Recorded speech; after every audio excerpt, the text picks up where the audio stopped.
Bonjour à tous et bienvenue à l'Institut des Libertés pour le deuxième délit d'opinion de la saison. Je suis comme depuis le début de cette aventure avec Charles Gave. Comment ça va, Charles ? Ça va bien, mais je suis très surpris d'avoir un jeune cadre dynamique à la place juste à côté de moi, à la place d'avoir un homme des bois velu, barbu. Là, il est propre, il a une chemise, il a une cravate, je sais pas. Oui, mon avis, là, je sens une influence féminine. Ah non, même pas. Mais je disais, c'est pour faire semblant de travailler, c'est pour donner l'impression que je fais quelque chose quand même. Donc, oui, c'est bien. Voilà, c'est important. Pour pouvoir traverser la rue.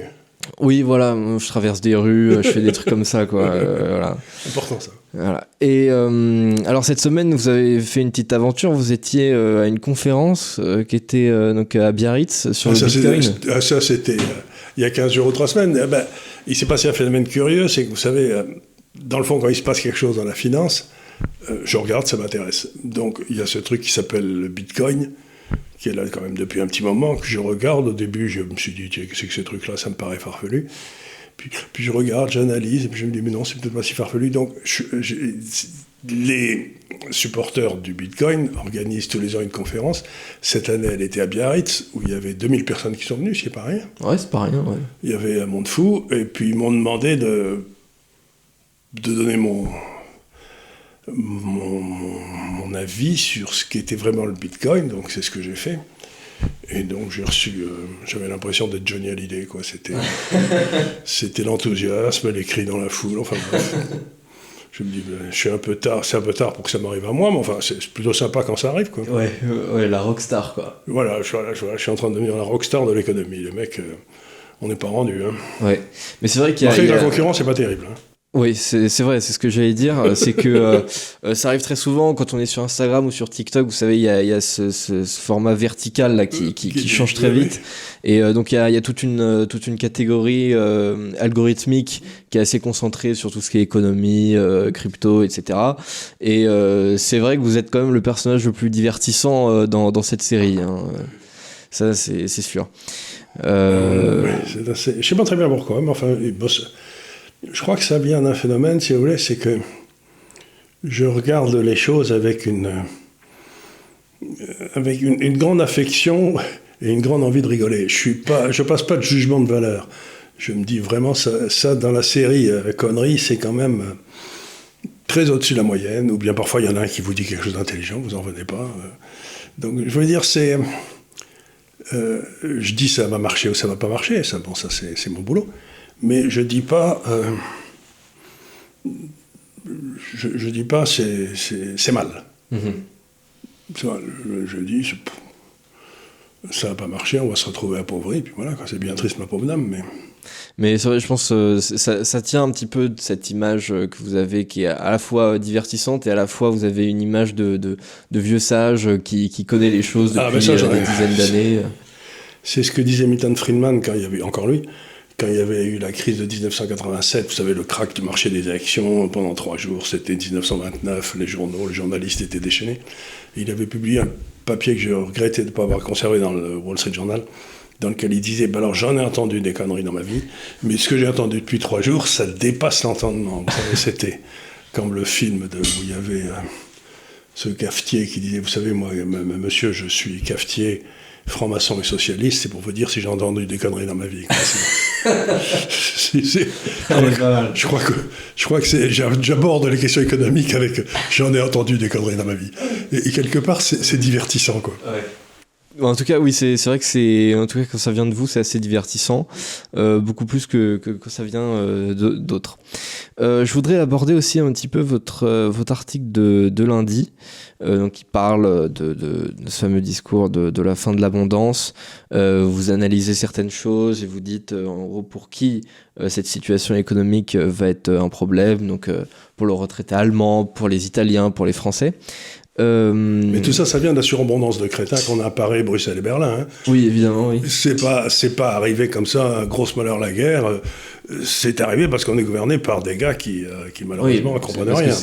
Oui, c'est le produit d'une succession de plein de décisions. Voilà. Mais alors, vous dites à un moment donné, quand le prix du pétrole monte, la balance commerciale de la zone euro se détériore et vice-versa. Mais peut-être le pétrole et le gaz vont-ils baisser. Et là, c'est comme je cesse de le dire depuis 2 ans, nous sommes entrés dans une crise énergétique durable et donc le coût de l'énergie va continuer à monter et le déficit de la balance commerciale à se creuser, évidemment. Voilà. Ce qui nous forcera donc à monter les taux d'intérêt, etc. Maintenant, j'ai vu que le baril de pétrole, le baril de Brent notamment, qui est une référence européenne, se négociait hier au moment où on tourne cette vidéo à $92. Et il y a un autre indice américain, le WTI, qui le met même en dessous des $85, alors qu'on se souvient il y a quelques mois il était presque à 140. Donc est-ce que c'est pas quand même une bonne nouvelle? Est-ce qu'on pourrait pas attendre la même chose du gaz dans quelques mois? Alors, il y a plusieurs raisons à cette baisse. La première, c'est que c'était beaucoup monté.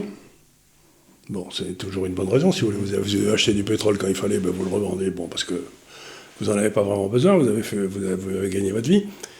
Et la deuxième, c'est que les États-Unis avaient des réserves de pétrole absolument massives, qui s'appelaient les réserves stratégiques. Ils avaient acheté du pétrole et puis ils le mettaient dans des trous, comme ça ils le remettaient, puis quand ils en ont besoin, ils le sortent s'il y avait une crise, etc. Et ils ont décidé de vendre 20 ou 30% de leurs réserves comme ça sur le marché libre. Mais ça, on sait que ça s'arrête vers octobre. Ils auront fini de vendre. Donc c'est un stock très limité. Aujourd'hui, il y a donc une pression vendeuse à cause de ça. On verra ce qui se passera. D'autant plus qu'en octobre, il peut se passer quelque chose d'intéressant. C'est que on rentre dans les mois qui deviennent un peu froids et que beaucoup de centrales annexes sont des centrales à gaz. Or, le gaz, lui, il n'est pas à l'équivalent de $100 le baril, il est à 1000, si on le met à la même puissance énergétique. Oui, oui. Il est 10 fois plus cher. Aujourd'hui, le gaz est 10 fois plus cher que le pétrole. Donc il y a des tas de gens qui vont se dire, dans le fond, c'est pas tellement difficile de convertir une centrale à gaz à une centrale en pétrole. Donc il risque d'y avoir une partie importante de la demande de gaz qui file vers la demande de pétrole. Et à ce moment-là, ça risque de péter à la hausse, pendant que le gaz, lui, risque de baisser parallèlement. Parce que, compte tenu du fait que vous calculez, dans le fond, le coefficient énergétique du gaz et du pétrole, sur le long terme, comme ça sert à peu près à la même chose, ils devraient s'arbitrer l'un contre l'autre, quoi. Donc aujourd'hui, il y a un écart qu'il n'y a jamais eu dans l'histoire, quoi. Ouais. Ce qui a d'ailleurs ruiné toute une série de traders, parce que les traders, ils achetaient le gaz quand il était moins cher en calories, si j'ose dire, puis ils le revendaient quand il était plus cher, et puis mais là, il y en a toute une série de gars qui ont vendu le gaz quand il était pas cher, et pouf, il a multiplié par 10. Ouais. Il y a un certain nombre de gars qui ont dû se prendre des culottes, je vous dis pas. Ouais. Bon après ça c'est un petit peu aussi dans tous les domaines, hein. Par exemple on parlait de la crypto tout à l'heure, la crypto aussi l'an dernier ça a été un petit peu compliqué, y a plein de gars qui se sont lancés dedans sans trop forcément savoir. L'année 2020 à ce moment-là était absolument excellente, mais là l'année dernière c'était un peu dur. Un peu plus difficile sur les 12 derniers mois, allez, on a bercé de 60 ou 70%. C'est ça, oui, 70%. Mais nous on fait des petits travaux là-dessus, on va lancer dans le cadre de l'Institut, pas de l'Institut des Libertés, mais de GAFCAL Paris, donc le bureau de Paris, on va lancer une espèce de petit algorithme que vous pourrez avoir sur votre téléphone pour aider les gens à faire du trading sur le Bitcoin. Ah, c'est intéressant. En utilisant toute la philosophie comportementale des marchés, dans lequel on est un peu des spécialistes, quoi. Donc, d'accord, très très très fort. J'ai une question monétaire aussi, puisque vous avez souvent dit, soit dans les vidéos ou même dans vos ouvrages écrits, que l'euro était déséquilibré pour les nations, notamment parce qu'il était en gros trop faible pour le mark allemand et trop fort pour le franc français. Mais alors du coup, l'euro dans son état aujourd'hui, qui est donc au plus bas depuis qu'il a été lancé en 2002... Non, il est allé faire un tour en 84-85 au début de l'euro, quand le gouverneur de la Banque centrale était un Hollandais qui comprenait rien. Tout au début, ouais. Tout au début, il a été plus faible. Ouais, mais si on compte vraiment à partir de 2002, là, on est au plus faible, quoi. Oui, tout à fait. Est-ce que c'est parce que j'ai des dettes en euros. Mais alors, est-ce que c'est pas plutôt une bonne nouvelle pour la France, en fait? Pour les gars qui ont des dettes en euros et qui vendent en mettant en dollars, c'est vachement bien. Ouais. Parce que c'est un coût qui baisse, oui, bien sûr. Mais donc, il faut bien que vous compreniez quelque chose, c'est qu'une dévaluation, c'est une mauvaise nouvelle pour le gars qui achète des produits en dollars, le consommateur, et c'est une très bonne nouvelle pour le gars qui produit et qui vend ses produits en dollars. Donc une dévaluation, c'est un transfert de richesse du consommateur à l'entrepreneur. Donc je ne vais pas pleurer dessus. Ouais. Parce que le consommateur européen, il est subventionné par tout le monde depuis des années, donc ça ne va pas durer, il va sauter. C'est ce que je mettais dans la première partie de cet article, d'ailleurs. Donc, non, ce n'est pas une mauvaise nouvelle, mais ça implique une énorme baisse du niveau de vie des consommateurs européens, c'est-à-dire des gens qui travaillent dans la fonction publique. Parce que c'est eux les rentiers d'aujourd'hui. Même ils touchent des petites rentes, hein. Ils ne sont pas bien payés, les gars. J'ai rien contre les fonctionnaires. Mais malheureusement, si vous voulez, en France, je crois qu'il y a 70% de fonctionnaires de plus pour 10 000 habitants qu'en Allemagne. Oui, donc c'est un système de rente. C'est un système de rente, c'est comme ça qu'on gagne les élections, c'est en filant des rentes à certains électeurs. Et donc, donc il va y avoir une baisse profonde du niveau de vie des gens qui ne vont pas bénéficier de la baisse de l'euro. Et on peut dire ce qu'on veut des fonctionnaires, ce sont des gens très bien qui travaillent très dur, j'en doute pas, d'ailleurs c'est vrai, pour beaucoup d'entre eux, mais ils ne travaillent pas pour l'exportation. Ouais.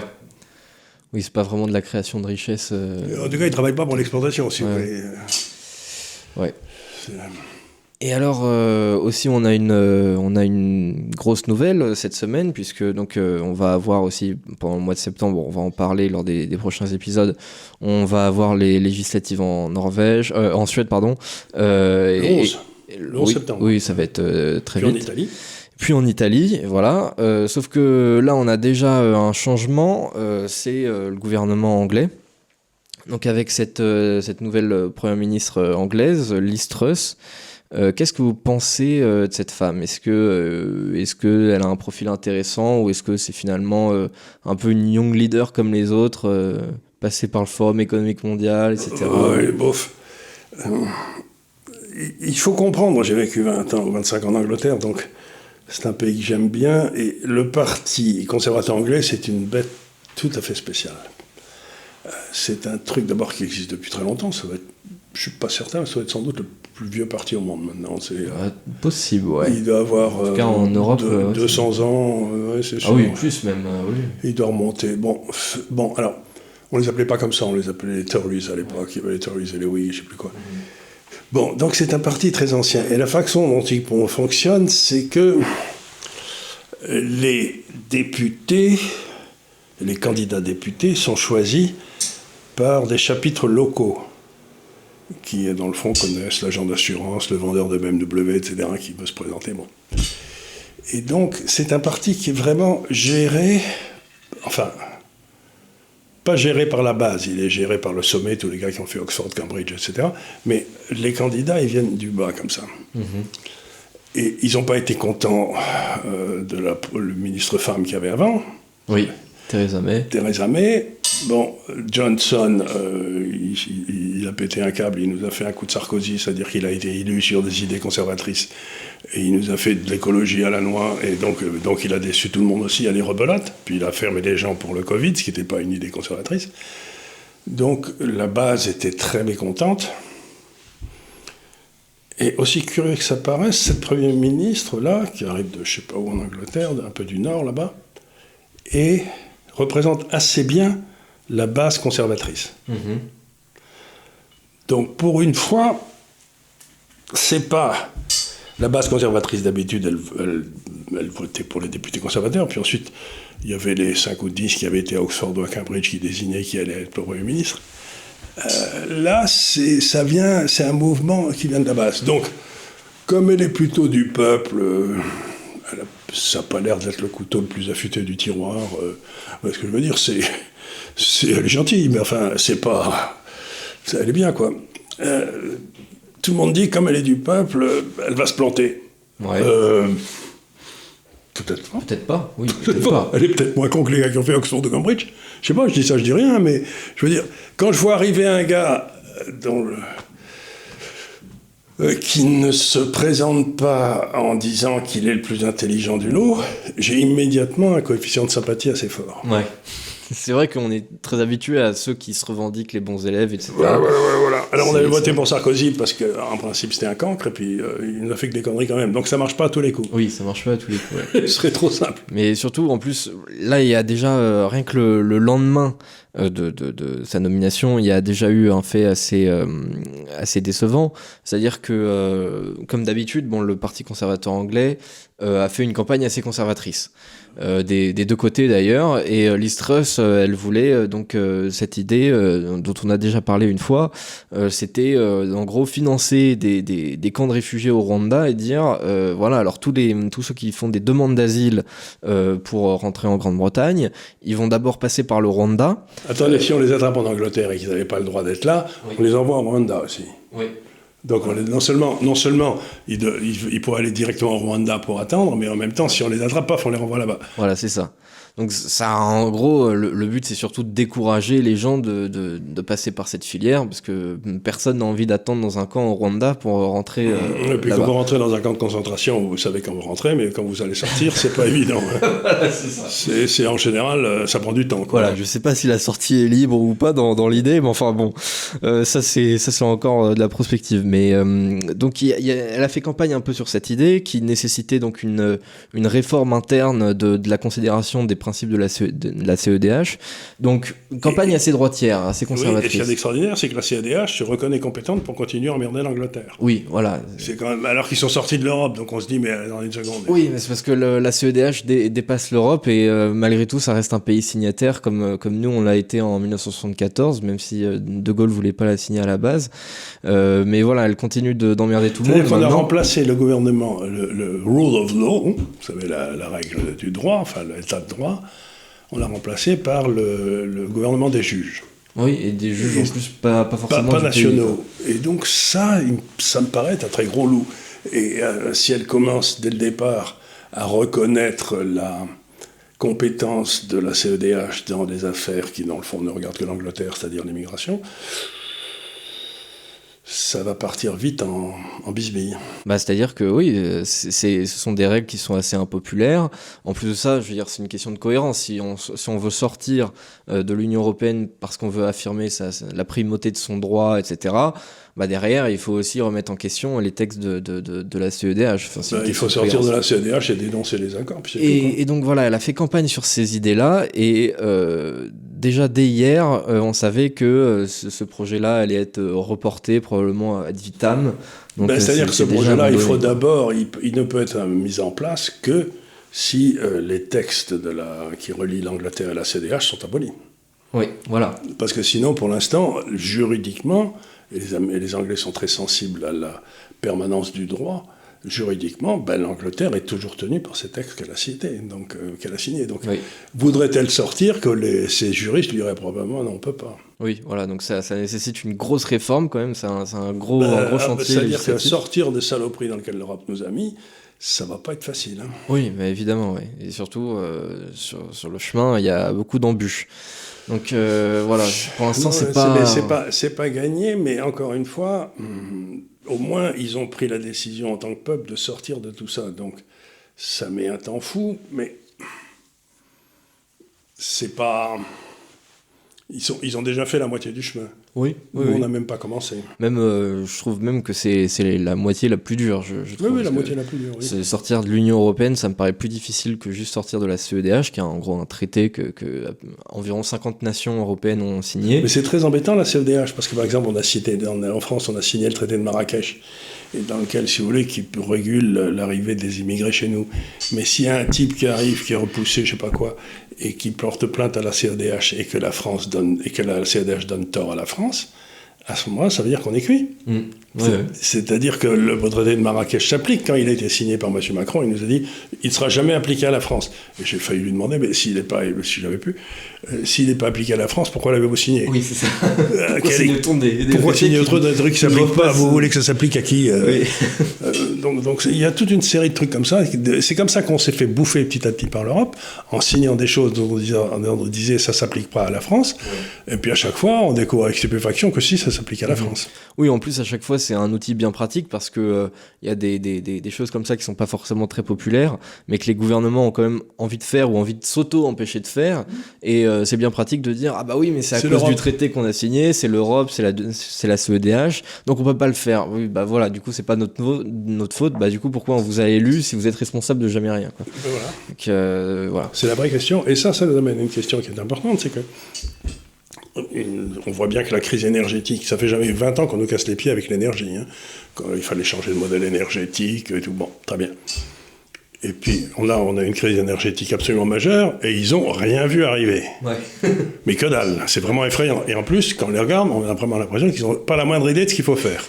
Donc, ils n'ont rien vu arriver, deux, ils ne savent pas quoi faire. Et donc, là-dessus, on se dit, bon, c'est pas difficile, ce sont des gros incompétents, il faut les virer. Mais qui y a dans la ligne d'attente pour les remplacer? Il n'y a personne. Ouais. Oui, il n'y a personne. Ouais. Il n'y a personne en France, il n'y a personne en Allemagne, il n'y a personne en Angleterre, il n'y a personne. Donc, c'est ça qui reste là d'ailleurs. Après 25 ans où ils sont donnés un mal de chien pour éliminer tous les gars qui avaient quelque chose à dire, on n'a plus que les corneaux. Ouais. Et on n'a personne pour les remplacer. On n'a personne pour les remplacer. Et c'est ça la vraie question, c'est il faut remplacer ces élites en Europe qui n'ont servi à rien, qui nous ont trahis. Mais les remplacer, ça veut dire exactement quoi? Avec qui? Où sont-ils? C'est-à-dire créer une autre élite, sauf que ça prend du temps, quoi. Ça se fait pas comme ça. Et puis, je ne sais pas si vous avez remarqué, mais les autres élites, si vous commencez à dire des choses qui ne plaisent pas, vous êtes mis en garde à vue, ou je ne sais pas quoi. Ouais. Oui, effectivement, c'est très compliqué d'arriver dans les ministères. Il y avait une histoire avec un type dans un ministère qui sortait de chez Reconquête. Bon, ça s'est vu, hop, direct, c'est la porte, c'est dehors. Donc, forcément, c'est pas très encourageant. J'ai une autre question sur laquelle je pense qu'on pourrait réfléchir un certain temps. Est-ce qu'il existe une sorte de crise idéologique du capitalisme, dans le sens où ça fait plusieurs années maintenant, beaucoup plus qu'avant, que les entreprises prennent vraiment position politiquement. On l'avait vu au moment déjà de Black Lives Matter, on l'avait vu au moment de la campagne américaine, toutes ces entreprises qui ont financé la campagne de Joe Biden. Et je parle de ça surtout parce que là, il y a deux grosses séries qui sont assez incontournables pour ceux qui regardent beaucoup de séries, qui sont sorties... oui, voilà, non, pas vous. Mais voilà, sur deux gros studios que sont HBO et Amazon. Donc HBO a sorti un préquel de Game of Thrones, et Amazon nous a sorti pareil un truc une adaptation du Silmarillion de Tolkien. Et dans les deux cas, on a donc des personnages noirs, ce qui est pas grave en soi, mais on sent qu'ils sont pas exactement là où ils devraient être. C'est-à-dire qu'on a des elfes noirs, on a des gens qui sont issus d'une famille qui est traditionnellement est très blanche, très pâle de peau, avec des cheveux platines, etc. Là, on a aussi un personnage noir. Enfin, c'est des choses comme ça, on sent qu'ils les mettent pour remplir en fait un agenda politique et pas vraiment pour raconter une histoire. Et donc ça montre bien qu'il doit donc y avoir aussi un coefficient déterminé par avance d'homosexuels, de transgenres, ils vont apparaître petit à petit, quoi. Mais je suis pas certain que Tolkien y avait pensé à ce coup-là. Évidemment, Tolkien n'y avait pas pensé. En plus, déjà, Tolkien, non seulement c'est un homme du début du XXe siècle, mais en plus, il était vu déjà comme assez conservateur à l'époque, très, très ancré dans sa propre mythologie, un petit peu européenne, voilà, dérivée de tous ces mythes-là. Oui.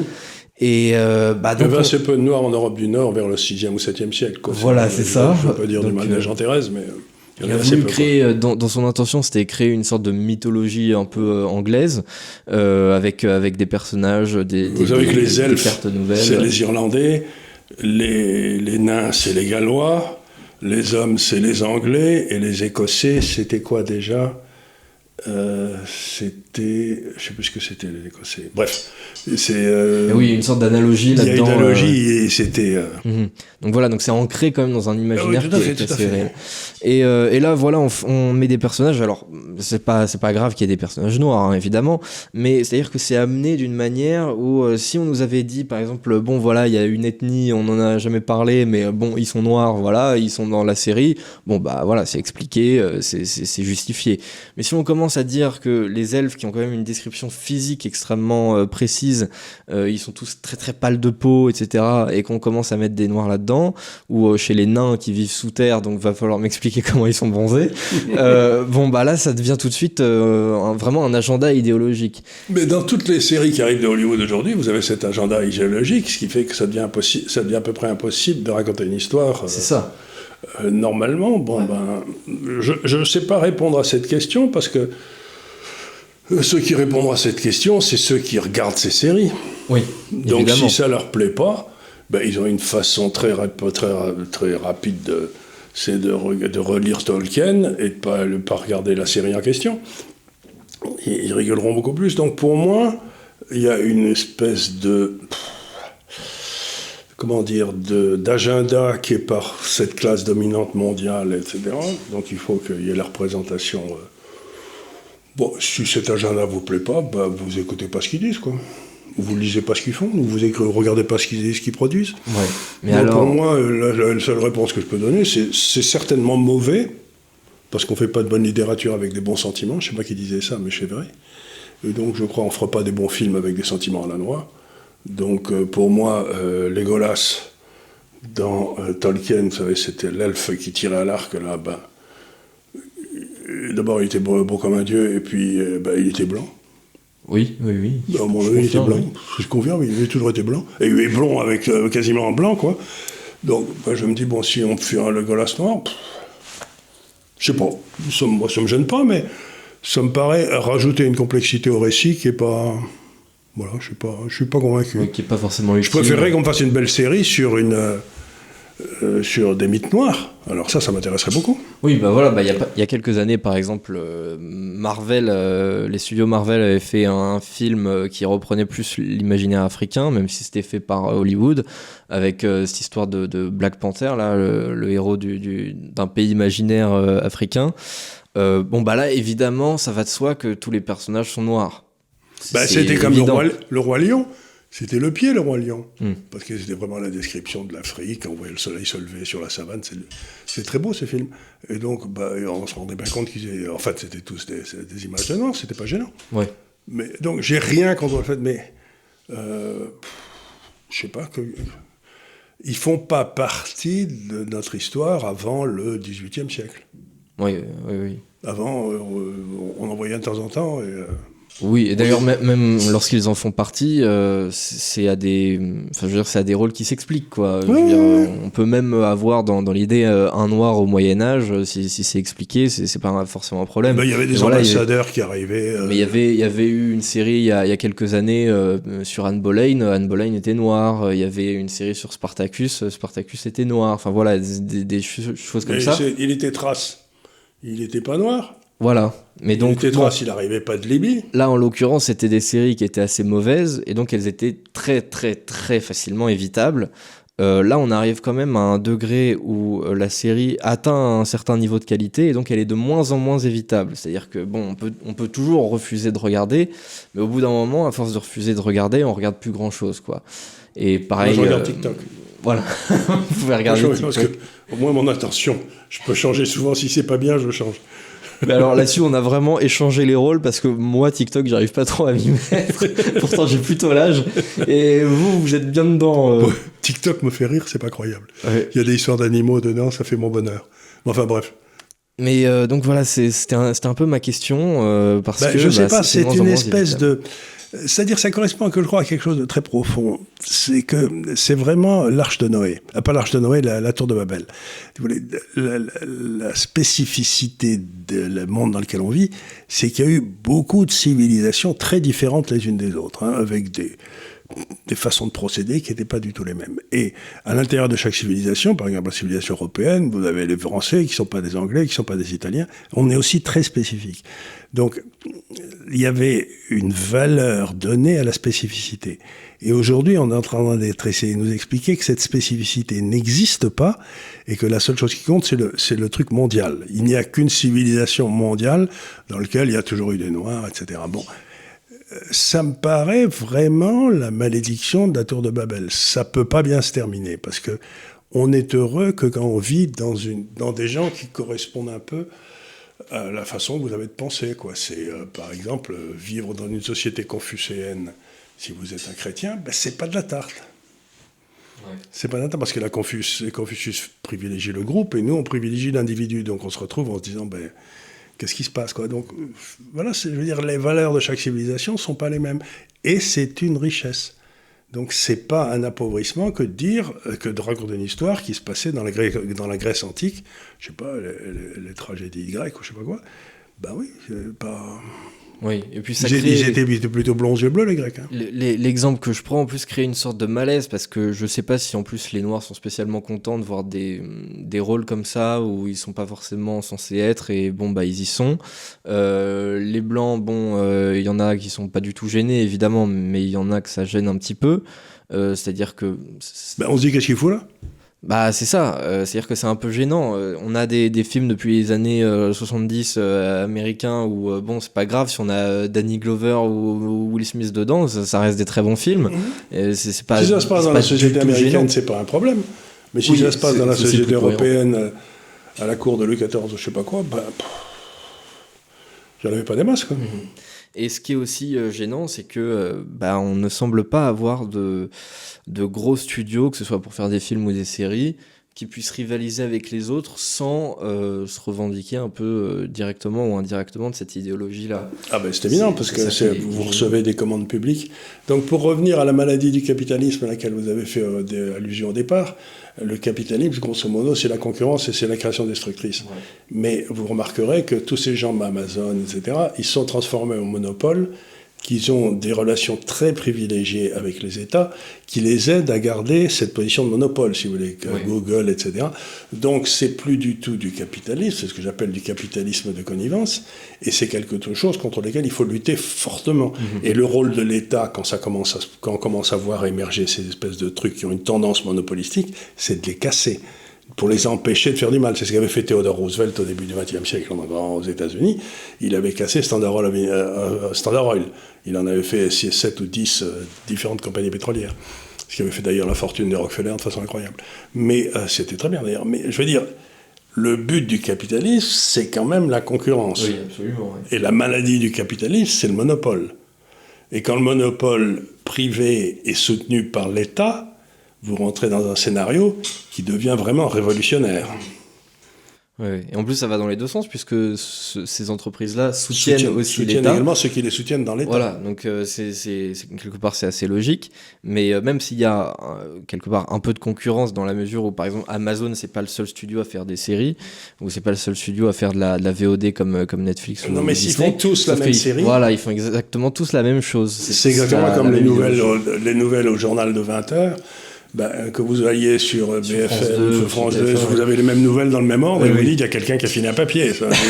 En disant, voilà, si on vous en a parlé, vous ne parlez pas de ça. Ouais. Je ne sais pas si vous avez remarqué, par exemple, il y a des manifestations massives en Hollande depuis bientôt 6 semaines des paysans, là. Pas un mot sur aucun journal télévisé. Oui, absolument. Donc, il y a bien quelqu'un qui a dit à toutes ces chaînes, vous ne parlez pas des manifestations de paysans en Hollande. C'est comme, l'an dernier, il y avait les truckers du Canada. Et on a attendu quand même une bonne semaine pour qu'on commence à en parler un peu sur CNews. Et là, c'était le bout du bout, quoi. C'était le bout du bout, et encore pas toujours en termes flatteurs. Hein. Oui, absolument. C'était des gros fascistes. Alors que ça avait son importance au final. Oui, mais encore une fois, on est aujourd'hui dans un monde où les élites ne se donnent même plus la peine de prétendre qu'elles représentent le peuple. Oui. Elles se donnent même plus la peine, elles disent non, le peuple est très con, on va parler entre nous, mais le peuple, c'est vraiment, c'est sale, ça pue des pieds. Justement, Amazon, d'habitude, quand on a regardé une série ou un film sur Amazon, on peut le noter. Donc quand vous cliquez sur un programme, vous savez pas encore si ce que ça vaut, vous dites qu'en ont pensé les autres spectateurs. Et là, cette série-là, donc Les Anneaux de Pouvoir, on ne peut pas la noter. Amazon a bloqué la notation. Donc là, justement, on n'est pas dans un système tout à fait libre. Là, on dit non, il est interdit de la noter. Alors que pourtant, qualitativement, j'ai pas trouvé mauvaise. J'ai regardé les 2 premiers épisodes, c'est excellent. Juste, voilà, on a des personnages, on se dit bon. Et j'ai pas l'impression qu'ils soient là où ils doivent être, mais voilà. Mais qualitativement, c'est tellement bien, c'est tellement beau que je vais peut-être continuer à regarder, malheureusement. Non, mais si c'est bon, il faut continuer à le regarder. Mais simplement, il faut se dire, on était en train d'essayer de me faire avaler quelque chose. Voilà, c'est ça. J'en suis parfaitement conscient. Et il y a de plus en plus de personnes, d'ailleurs, qui en sont conscientes. Mais bon, je ne sais pas quand ça va s'arrêter, quand ce système-là va rencontrer sa limite. Quand on regardera plus ces trucs, ou qu'on aura cassé Amazon, et qu'on aura forcé à vendre d'un côté ces entrepôts, de l'autre côté tout ce qui est vous savez, le stockage des données, là, de tout ce qui est... Oui, ces serveurs. Des serveurs, absolument. Et puis un troisième, peut-être sa fabrication de films. C'est-à-dire qu'on recasse un Amazon en une série de sociétés indépendantes. Et c'est ça l'embêtant, c'est que... il y avait une économiste anglaise qui était un petit peu après Keynes, qui était une amie de Keynes, qui s'appelait Joan Robinson, qui avait montré que quand dans un pays, les monopoles se mettaient à l'emporter, pour des raisons qui sont longues à expliquer, mais que je vais essayer de mentionner, il se passe un phénomène curieux, c'est qu'une entreprise normale continue à investir quand la rentabilité marginale de son capital est supérieure à son coût de capital. Donc vous voyez, il y a une espèce de limite. Mais un monopole, il ne fait pas ça. Il ne cherche pas à maximiser ses ventes, il cherche à maximiser son profit, ce qui est beaucoup plus bas. Donc permettre au monopole de venir dans un pays, c'est chercher le ralentissement économique, puisqu'ils vont essayer de maximiser leurs profits et non pas leurs ventes. Et donc ils vont maximiser la rentabilité des actionnaires et non pas l'emploi des gens qu'ils emploient. Donc c'était une étude très intéressante dont on parle assez peu, elle était très à gauche, mais c'est important. C'est-à-dire on est en train de favoriser partout des oligopoles qui ont comme vocation de ne pas maximiser leur investissement, mais de maximiser leurs profits. Et ça n'a rien à voir avec le capitalisme. Ouais, je vois très bien. C'est embêtant. Ouais, c'est très embêtant, surtout que là, on n'a pas vraiment les outils pour renverser ce... En principe, c'est ce que doit faire Bruxelles, mais en fait, Bruxelles était censé casser les monopoles et tout, mais en fait, on voit très bien que maintenant, les directives de Bruxelles sont faites par les juristes de ces entreprises. Oui, absolument. Oui. Donc, ils ont complètement capturé Bruxelles. Oui. D'ailleurs, ils s'en cachent même pas. Je veux dire, moi, une fois, j'avais fait une visite justement à Bruxelles des institutions européennes. Alors on me disait, bon, alors voilà, dans ce bâtiment, on a tel nombre de lobbyistes, de machins. Ok, bon, super. Du coup, c'est pour ça qu'on a signé. C'est pour une des institutions qui sont contrôlées par des lobbies. Voilà, et moi, je vais au Luxembourg souvent, parce que le Luxembourg, c'est un endroit où il y a des banques et qui ont de l'argent à gérer, etc. Donc immédiatement, j'y vais de temps en temps, parce que je dois y aller, mais ça ne me gêne pas, je les aime bien, les Luxembourgeois. Mais quand j'y allais il y a 30 ou 40 ans, vous aviez les entreprises qui étaient autour du palais du Cal, là, bon, c'était bien, dans la vieille ville, c'était joli. Et maintenant, vous avez entre la vieille ville et l'aéroport, vous avez des rangées entières de buildings absolument gigantesques dans lesquels il y a des lobbies. Et donc, vous vous dites, mais je ne pense pas qu'ils sont en train de conspirer pour me permettre d'avoir mon niveau de revenu qui augmente. Le leur, j'en doute pas, mais le mien, j'ai des doutes.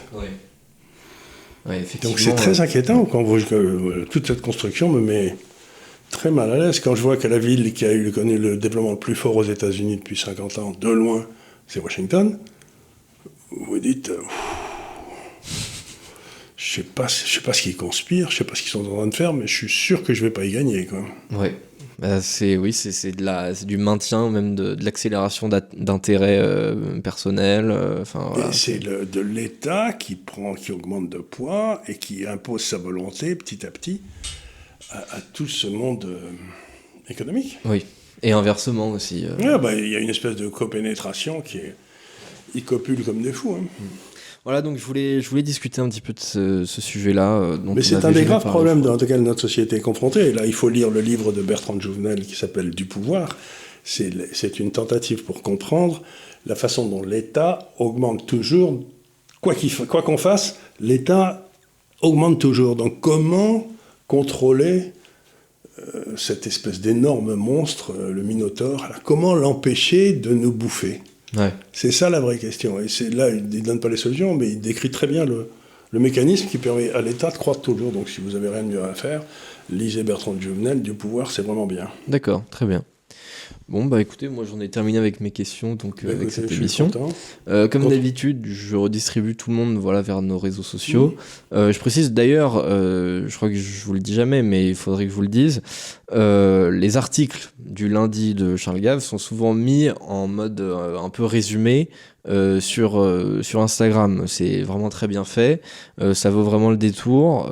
Généralement ça donne plus envie de lire l'article en entier, donc voilà, c'est très bien si vous voulez voir en plus, ça permet de se souvenir qu'un article est sorti.